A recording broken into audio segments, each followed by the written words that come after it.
안녕하세요. 해피니스 TV입니다. 이상만 교수님의 해피니스 시리즈 세 번째 책인 행복 명상록을 낭독하겠습니다. 행복 명상록 한 달 읽기 여섯째 날 데이 6 내면이 행복해야 외면도 행복해진다. 부귀 공명을 얻었다 한들 내면을 채우지 못한다면 공허함으로 방황하게 될 뿐이다. 동서고금의 현자들. 내면의 진실함은 겉으로 드러난다. 그러므로 현자는 항상 내면에 주의를 기울인다. 얘기.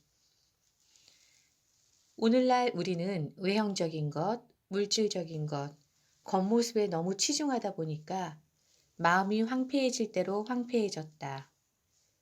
우리의 입과 행동은 거칠어졌다. 이는 내면이 순화되지 못했기 때문이다. 내면을 선하고 아름답게 가꾸면 외부도 자연히 선하고 아름다워진다. 모든 것은 우리 내면에서 나오기 때문에 내면을 관리한다는 것은 삶을 관리한다는 것이다. 내면을 관리하는 방법은 무엇보다도 내면을 고요하게 하고 좌우로 치우치지 않고 균형을 잡는 것이다. 밖이 아무리 시끄럽고 혼란해도 우리의 내면은 늘 고요하고 평화로워야 한다. 생활에서 부딪히는 각종 문제들은 담담한 내면으로 대면할 수 있다면 생활이 어떠하든 그 속에서 우러나오는 잔잔한 행복을 느낄 수 있을 것이다. 장사오형. 행복은 외부의 조건보다는 자신의 내면의 상태에 달려 있다. 내 영혼, 속보다 더 조용하고 평온한 온신처는 없다. 내면 속에 기쁨의 비밀이 있다. 마르쿠스 아울렐리우스. 참된 행복은 부, 명예, 권력, 외모 등과 같은 외적 요소에 달려 있는 것이 아니라 내면의 깊은 성찰에서 나온다. 보에티우스. 행복과 불행, 천국과 지옥도 내면에서 이루어진다. 존 밀턴. 현대인들의 모든 감각 세포는 소란스러운 밖을 향해 쏠려 있다. 부와 명예와 바쁜 스케줄이 성공적인 삶의 척도가 되고 있다. 그러한 가운데 자신의 내면의 세계는 날마다 황폐해지고 있다. 자신이 자각하지 못한 채 서서히 망가지고 있는 것이다. 바로 이것이 현대인의 불행의 원인이다. 겉이 화려하다고 내면도 화려할까? 입에 금수저를 물고 태어났다는 것만으로도 행복한 인생이 보장되는 걸까? 과거의 현자들은 가난하면서도 유유자적의 행복을 누렸다. 하지만 왕들은 많은 것을 갖고서도 행복하지 못했다. 왜 그럴까? 행복은 외부의 조건보다는 자신의 마음가짐과 내면의 삶에 달려있기 때문이다. 대부분의 사람들은 문제가 발생하면 외부의 것으로부터 바꾸려고 한다. 하지만 내면이 바뀌어야 외부도 바뀌는 법이다. 문제는 외부를 바꾸려는 사람은 많지만 내면을 바꾸려는 사람은 많지가 않다는 것이다. 우리 내면에는 우리가 상상도 못할 거대한 잠재력이 숨어 있다. 그 잠재력에는 행복 잠재력도 포함되어 있다. 우리의 잠재적인 행복은 깨어나고자 안간힘을 쓰고 있다. 우리 안에 잠든 행복을 깨워라. 오늘날 자본주의의 경제체제에서는 국가는 부유해져도 개인의 행복지수는 낮아지고 있다. 과학기술의 발전으로 삶이 과거보다 윤택해졌음에도 불구하고 많은 이들이 공허함을 느끼는 이유는 문명의 발전과 상응하는 정신적인 보충이 없기 때문이다. 폴 튜르니에. 행복이란 세속적 가치 추구에서 얻을 수 있는 커다란 성공에서 오는 것이 아니다. 행복은 세상적인 성취가 아닌 내면적이고 정신적인 것으로 받아들여라. 그러면 내가 꿈꿔온 이상의 것을 줄 것이다. 요가란다.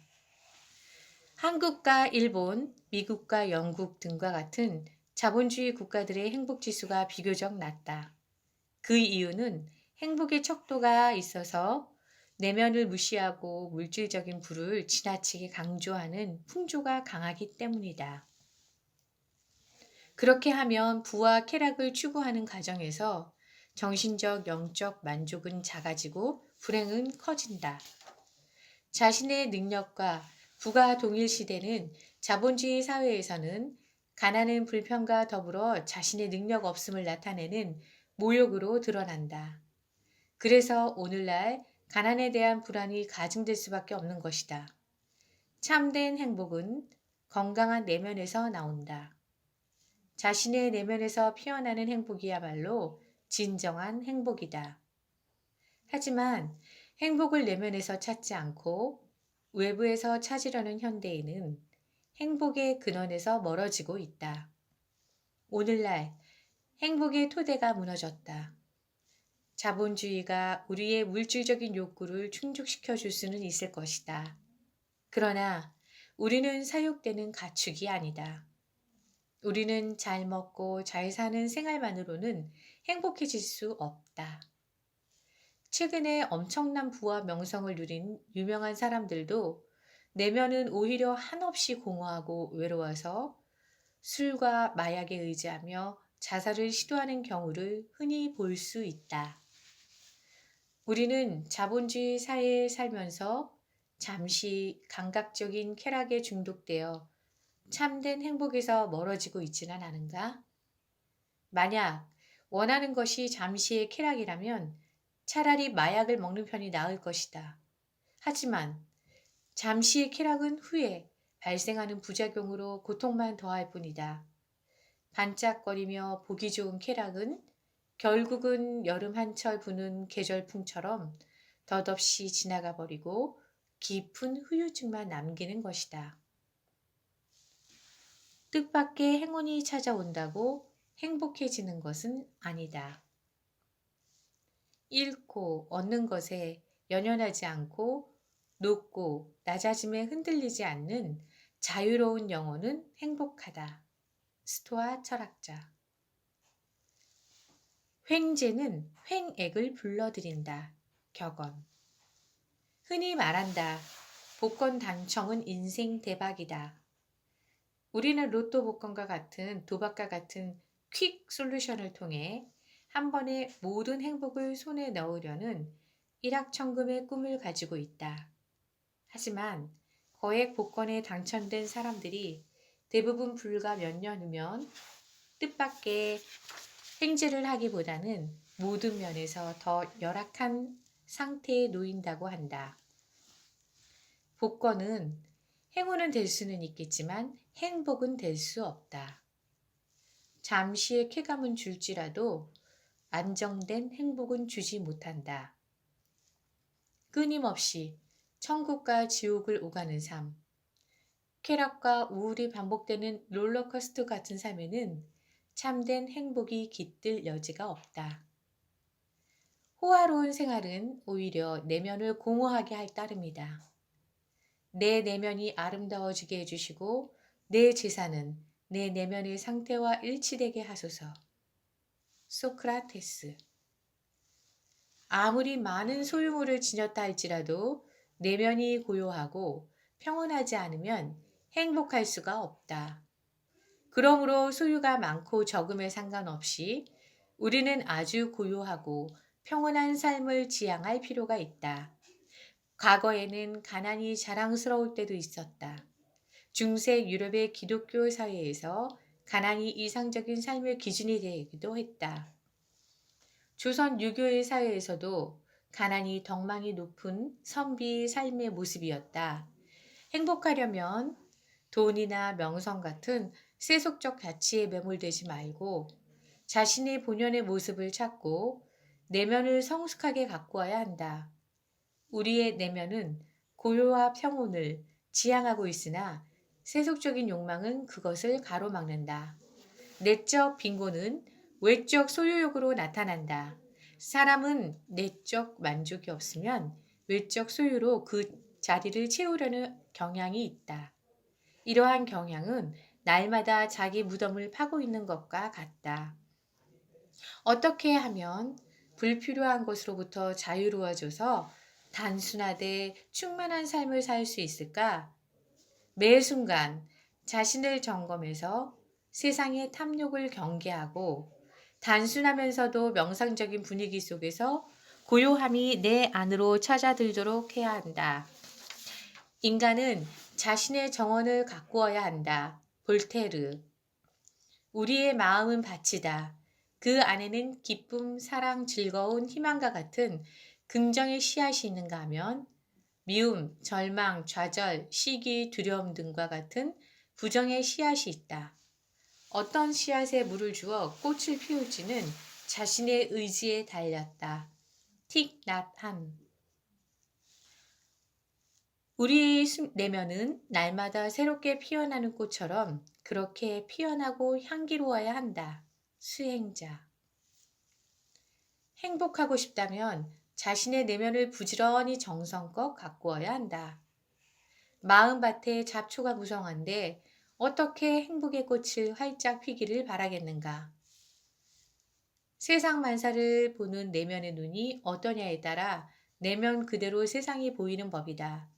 부처의 눈에는 부처가 보이고 돼지의 눈에는 돼지가 보인다라는 말이 있지 않은가? 그러므로 깨달은 마음으로 보면 모든 곳에서 행복을 발견할 수 있는 것이다. 내면이 변화하면 자신의 삶도 바뀌고 또한 내면이 자신의 삶과 행동을 확실하게 통제할 수 있을 때 비로소 행복해질 수 있는 것이다. 물질적 욕망에서 자유로워지는 것, 온갖 잡다한 세속적 대중문화의 유혹에서 벗어나는 것, 궁극적으로 내면이 맑고 향기롭고 평화로워지는 것. 이러한 덕목은 내적 수양에서 비롯된다. 행복하려면 내적 수양을 통해 궁극적인 자유에 도달해야 한다. 행복은 내적 수양의 결실이기도 하다. 내면을 갈고 닦으며 가꾸자. 외적인 성공보다는 내면의 성숙이 중요하다. 부와 명성을 쌓고 꽃미남과 몸짱이 되는 것은 내면이 가장 탁월해지도록 힘쓰는 일보다 더 열심히 해서는 안 된다. 소크라테스. 오늘날 부, 성공, 인기 등과 같은 외적 요소를 과대평가하고 고요, 침묵, 평온 같은 내적 요소는 과소평가하고 있다. 현자의 행복은 내재적이다. 그 행복은 주로 외부 세계로부터 비롯되는 요소, 곧 물질, 권력, 명예, 인기 등에 좌우되지 않으며 오직 내면 세계의 조화에 달려 있다. 현자는 외부를 바꾸려 하기보다는 자신의 내면을 바꾸기 위해 모든 노력을 쏟아붓는다. 과거 현자들은 가난하면서도 유유자적한 행복을 누렸다. 하지만 왕들은 많은 것을 갖고서도 행복하지 못했다. 왜 그럴까? 당신은 누추한 오두막에서 행복한 왕이 될 수 있고 호화로운 궁궐에 있으면서도 불행으로 고문당하는 죄수가 될 수도 있다. 요가란다. 인자무적, 곧 어진 사람에게는 적이 없다. 어진 사람이 많으면 세상의 적대감과 다툼이 사라지고 다 함께 행복한 세상이 되는 것이다. 그러므로 어진 사람을 키우는 인성교육이 중요하다.